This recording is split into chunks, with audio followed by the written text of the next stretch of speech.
started playing for India. Not many of the present cricket administrators may have been around, and if she says that it is the right time for a Women's Indian Premier League, IPL, the Indian board should consider it seriously. Some 30 years ago, when women's cricket was trying to find place under the sun, the game's administrators had little support and the players were sneered at for making a joke of it. They were forced to play at smaller centres with only the curious turning up to see how women play a men's sport. Still, some critics think the Mithalis and Yaholans do not know what they are talking about. Organizationally, a lot needs to be done, but it is now in the hands of the board, and it should not be difficult to put together 5 or 6 teams to play in the IPL. Come to think of it, India's major employers, railways alone, have 150 cricketers on their rolls today. It may take a few more years for the girls to go under the hammer, but surely 5 franchises can easily be found to field teams to start with. Smriti Mandhana, Harmanpreet Kaur and Veda Krishnamurti can be the star promoters for the 2020 league, and like in the IPL, scouts will come across Pandyas, Manish Pandys, Sanju Samsons, Rishabh Pants, Nitish Ranas, Rahul Tripathis, and Mohammad Sirajas of women's cricket once the girls get motivated. Why deride women's cricket when the courts and cricket administrators have left the administration in a big mess?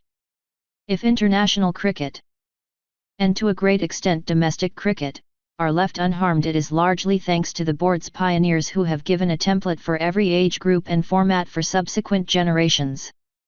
The board is seen as the best-run sports body in the country, and that, perhaps, gives its officials the arrogance to thumb their nose even at the country's apex court, much to the annoyance of a vast majority of cricket fans.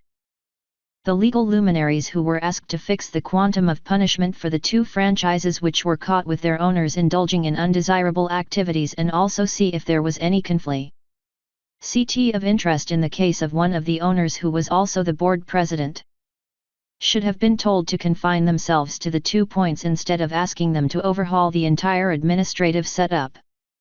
When the case drags on, there are bound up to be changes in the courts, too, as every incoming judge looks at things differently. The bench, which is sitting in judgment now, agreed to look at a couple of things afresh, and that gave the board to add a few more of their original grievances which were already addressed by the previous benches. The board might simply say that it is opposed to only 5 clauses of the Lodha panel recommendations, but they are the meat of the reforms.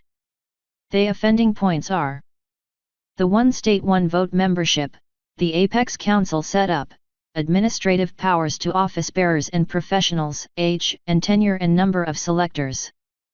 Of these, only the number of selectors can be reconsidered, as in a vast country like India it is difficult for a 3-man committee to cast its net wide. Appointing scouts is as good as appointing as many selectors, though without voting rights. Even the tenure clause can be tweaked a bit for the sake of continuity. The board, to be fair to it, has been objecting to the 5 issues right from day one. They were rejected more than once, and yet the board kept at it, hoping it can make the court see the reason. The apex court should not have allowed the issue to drag on for so long. First, it allowed Rajendra Mal Lodha Committee freedom to do what it wants with the board's constitution and also oversee the board's functioning for a while before handing over the reins to Vinod Rai-headed Committee of Administrator, COA. The COA started to administer then be after the state units to adopt the Lodha panel recommendations as soon as possible. It kept filing status reports and nothing more.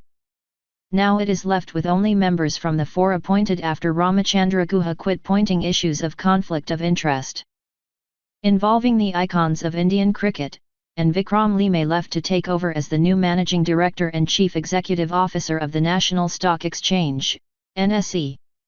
One should not forget that the board has political backing even if ministers and bureaucrats are barred from entering it. It could even be a haven for powerful political satraps. It is turning out to be test case for the Supreme Court. Can the court punish the board for defying it even if its concerns about 1 or 2 issues are worth a real look?